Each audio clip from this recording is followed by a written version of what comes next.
Welcome to a very special edition of Take a Pull podcast. It's Top 60.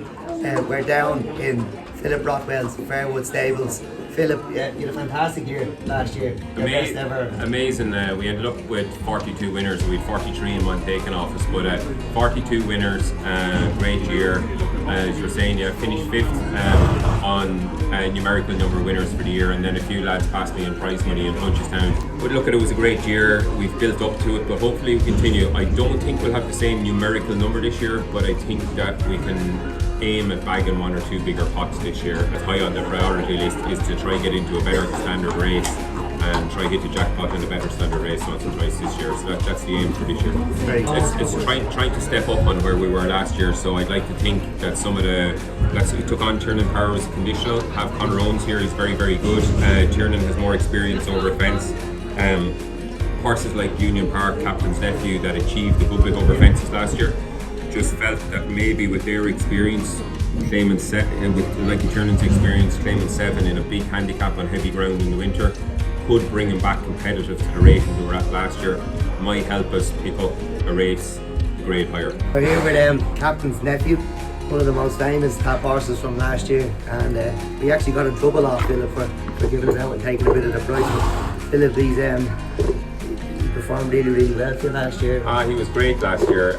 Alan looks after him. Alan's sort of head lad here. He looks after everything that goes on in the gallop. So he chose to look after this lad as well, and it's no surprise because he's definitely one of the up and coming stars, hopefully, of our stable anyway. And I hope this year that the big thing on the agenda is the Dan Moore. Dan Moore, yes, very yeah, I'd love to think that there's one big pot in them. Yeah, and handicap. Yeah, the Dan Moore is what would stand out to me. He won around Berry House last year. He went on heavy ground. So it's up to Alan to get in there now. One piece for the Dan Moore, or we'll have to sack him. We'll have a look at the compliments of the entry as well. I know it's over a little bit further, but he'd have the pace to lie up, and he's a great jumper. Probably 2.5 as far as he wanted, but he's definitely horse for horse to come in. Thanks to Tom Dorn, his owner, he supplied us with this lad to win in Fairy House, and we were also lucky enough to Gallen de Bazelle then won in Leopardstown at Christmas as well.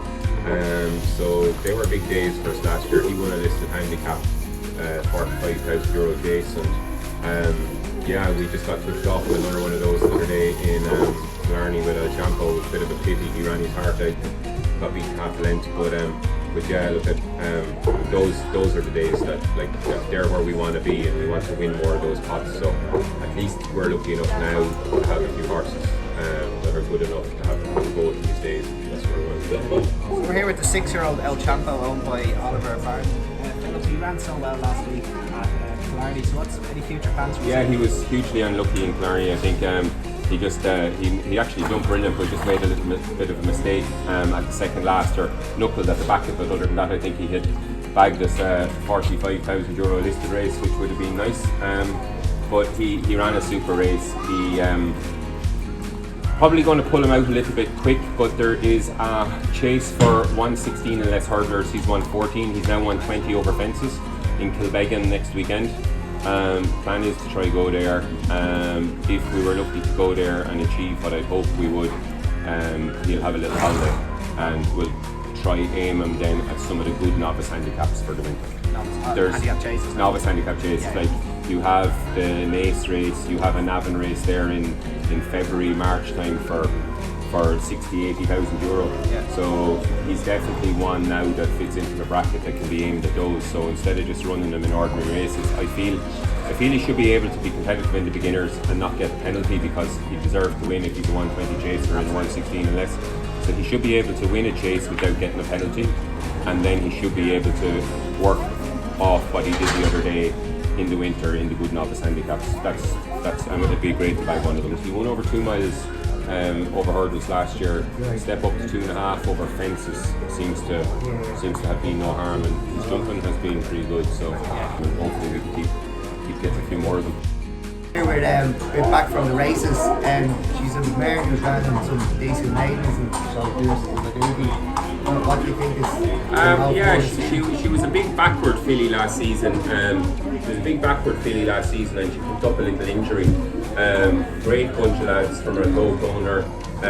She had ran with a friend of mine at Points, and he recommended that they send her on here. And yeah, we liked her last year, but she had a tiny little chip on her knee, and we got that removed. So she's had a holiday. She's had a holiday and she's back and she's going well, and hopefully she's strengthened from last year. Probably a little bit early to tell where we're going to go, but we do like her and we think she can improve. Okay, if the lads are from Rocklow, we'll wait for the day at Ferry House then. I'll go wherever I think. I'll go. I'll make them travel. I won't worry about where they're from. But she's definitely back in good nick, and yeah, hopefully there's a good day in her somewhere along during the season. Very good. Splendid Hour is Splendid Choice. Choice, sorry. Yeah, Splendid Choice was a horse that only came to me. He had a very good run, his first run in Clonmel. Thought he was running a lovely race in Sligo and made a dirty mistake at the second last and came back very sore. So giving him a holiday now for a while. He was new to me. As much as I'd love to get a result for the owners, I thought it was time to give him a holiday.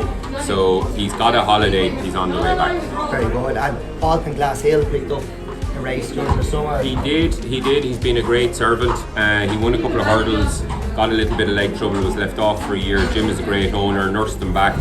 Won well, didn't run him in down Royal yesterday purely because it was good to firm, couldn't take the chance after nursing him back. But he's definitely in great form. Fancied him going to down Royal and it just didn't work out because it ended up firm. I know you've marked him down as a chaser for the future, and I wouldn't totally disagree with you. He's off a lower mark now over fences, and you could see him in Ballinrobe in a 2 mile 1 handicap chase there in 10 days time or that. We'll put that in the notebook. Sorry? Yes, we'll put that one in the I notebook. don't like your notebook.